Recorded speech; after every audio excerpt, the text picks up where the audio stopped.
manera de recordatorio, no tomar foto con flash y luz de video antes de llegar a Ninandero.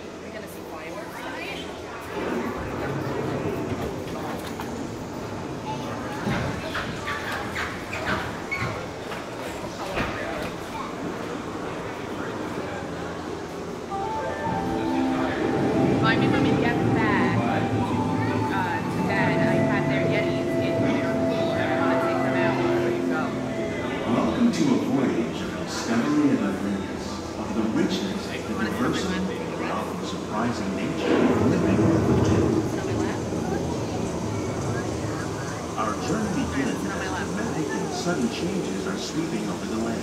The approaching storm may seem violent and destructive to us, but to nature, it's a new beginning in the cycle of life.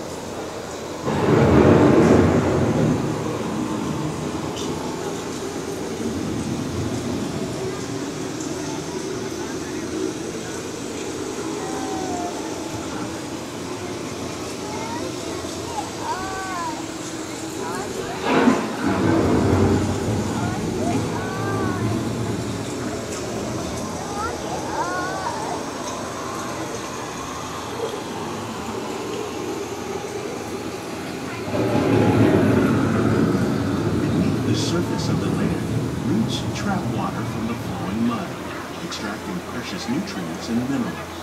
These elements, when combined with sunlight, create the diverse living systems of our planet.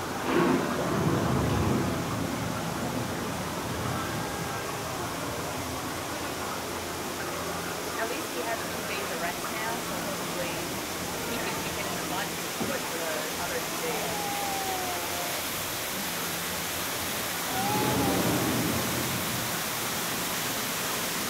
One of those living systems is the rainforest, home to the most amazing concentration of life on our planet.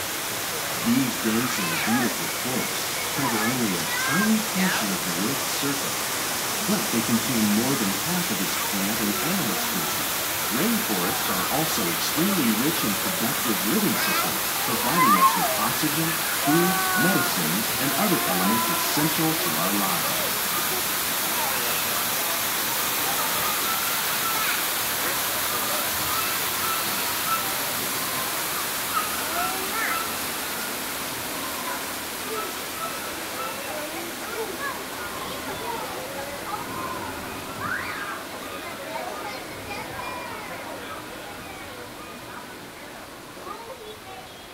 In the desert, nature has created a very different, but no less beautiful living system.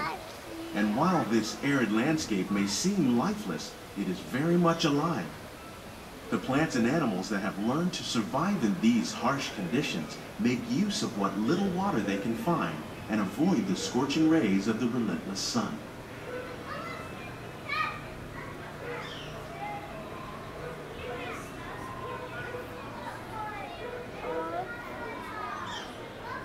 The American prairie once appeared as desolate as the desert, but over time, rainwater and nutrients gradually penetrated the hard surface of this land. Even the hooves of the mighty buffalo helped create the rich soil that would one day become home to the American farm.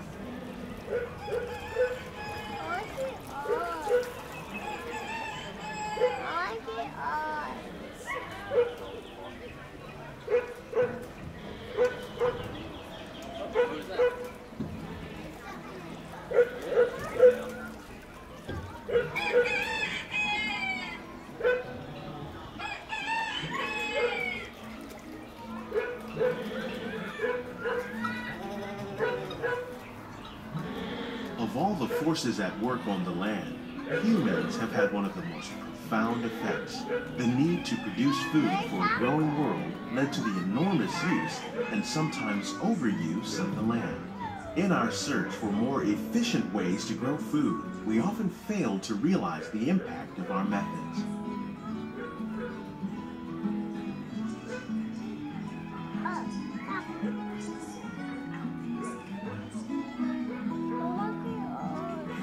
Today, we're learning to live with the land, discovering better ways to grow food that will assure both human and environmental well-being.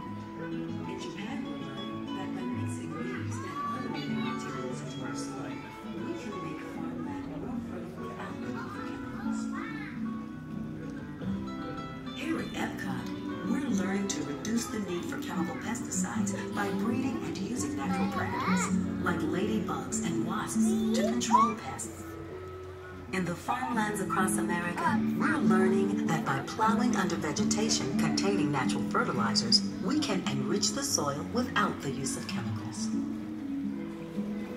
In arid regions, we're learning to produce food on desert seacoasts by developing and planting crops that flourish. Seated at all times. Thank you. In Japan, we're learning that by mixing leaves and other living materials into our soil, we can make farmland more fertile without the need for chemicals. Here at Epcot, we're learning to reduce the need for chemical pesticides by breeding and using natural plants like ladybugs and wasps to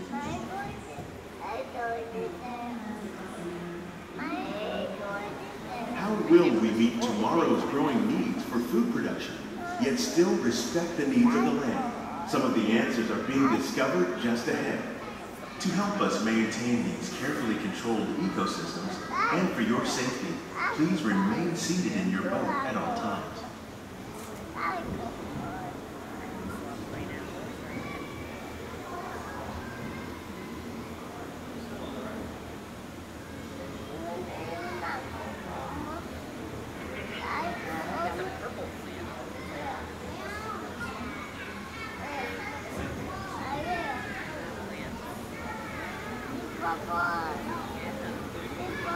Is it red or purple? I don't know. Red? Welcome to our living laboratory, where scientists from Epcot and the U.S. Department of Agriculture are exploring innovative ways to produce bountiful harvests now and into the future.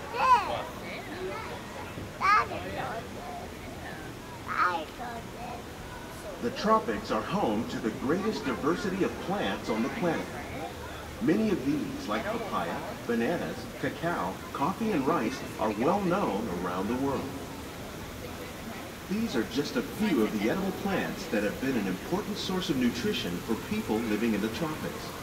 Many are rich in vitamins and minerals, while others are well adapted to growing in less than ideal conditions. Some, like the water lily, thrive in wet, swampy areas and waterways. All parts of this plant, even the flower petals, are edible. The starchy root of the plant has long been used to make flour for baking.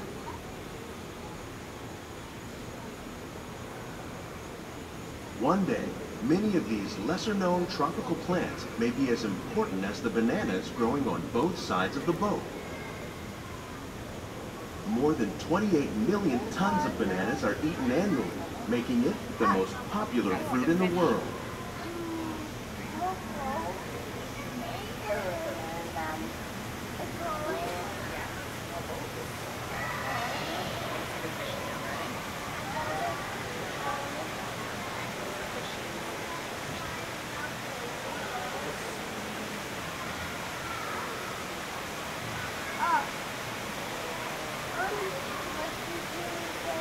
When we mention farming, you probably don't think of fish, but fish farming, or aquaculture, accounts for nearly half of all the seafood consumed globally. Tilapia, bass, and catfish, like the ones you see here, are 3 of the more popular crops raised by fish farmers. The sustainable system we're using here recycles the water in the tanks. As a result, we're able to save millions of gallons each year.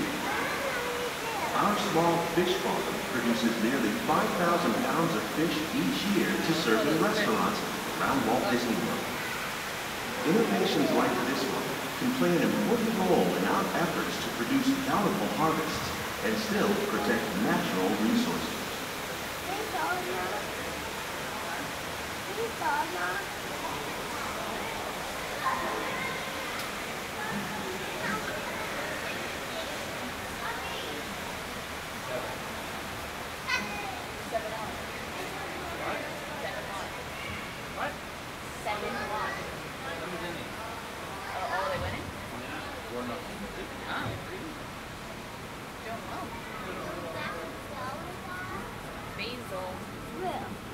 While there are more than 50,000 edible plant species in the world, most of us are only familiar with the handful that make up our everyday diet. The common grains growing here, wheat, maize, sorghum, and millet, plus rice, account for nearly 2/3 of our global food consumption. Learning how to increase yields of these staples is an important goal of research around the world.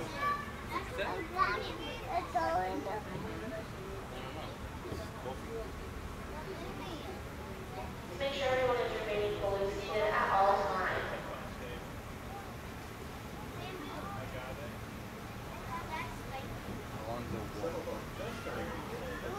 These plants are definitely on their way up. Innovative growing techniques like these increase yields while more efficiently using resources like water, fertilizer, and pesticides. Another innovation at work here is our integrated pest management program. By populating our greenhouses with beneficial insects that prey on harmful pests like aphids and flies, we are significantly reducing our reliance on conventional pesticides. We're growing these crops using our nutrient film system. This technique precisely controls and recycles water and nutrients. With it, we can produce over 27,000 heads of lettuce a year in this one small area. Please have all children remain fully seated at all times. Thank you.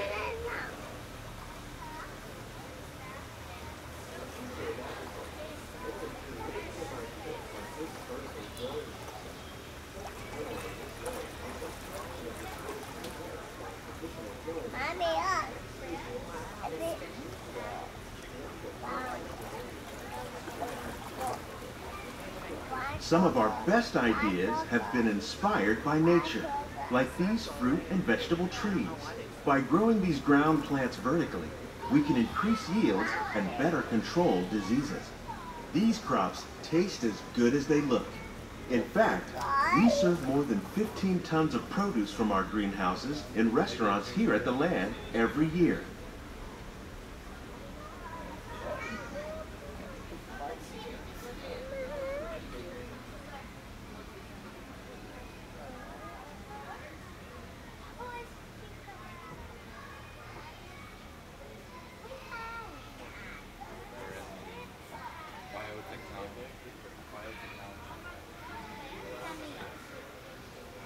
Make sure our children remain fully seated at all times. The future of Make sure children are agriculture remaining fully may seated, not include standing innovative whatsoever. Thank ideas you. like this vertical growing system. Plants grown in this way use a fraction of the space required by traditional growing methods. That saves water and increases production. The aquaponics system on your left combines hydroponics with aquaculture. The fish provide a natural source of fertilizer for the plants, and the plants help keep the water clean for the fish. It's another great way to produce more while using less. In our lab, Epcot scientists are working with the U.S. Department of Agriculture on a number of innovative projects. The goal of these efforts is to produce higher yielding and better quality plants.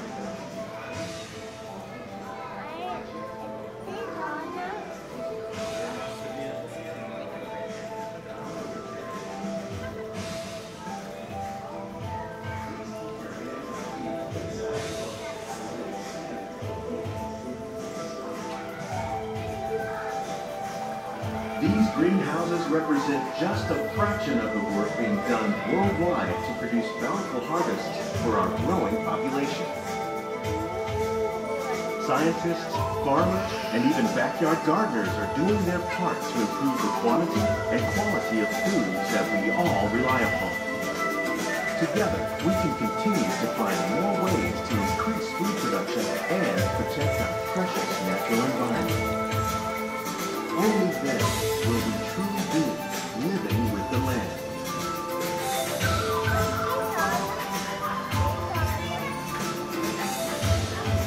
On behalf of Walt Disney World, we hope you've enjoyed this unique journey through our living laboratory. If you'd like a closer look, then check out the behind-the-scenes walking tour. It's a chance for the whole family to get up close and personal with the plants and growing techniques in our laboratory. Please keep your hands and feet inside the boat and remain seated until the boat comes to a complete stop.